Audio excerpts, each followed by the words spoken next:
বাবা নিজে মুখে বলেছেন, আমার বিনাশ নাই, আমার শ্রাদ্ধ নাই, আমি নিত্য পদার্থ।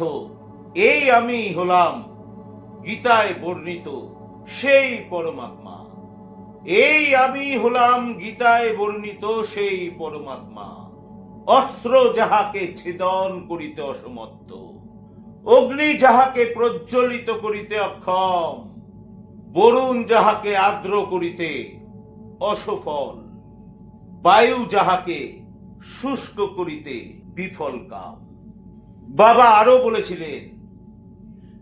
আরো বলেছিলেন যে আমি জন্মাধি রহি সনাতন, সর্বকারণের কারণভূত, সর্বমঙ্গলময়, জগৎ প্রকাশ, আদ্য অন্তবিহীন, শ্রুতি জ্ঞান কর্মের অতি, সেই আমি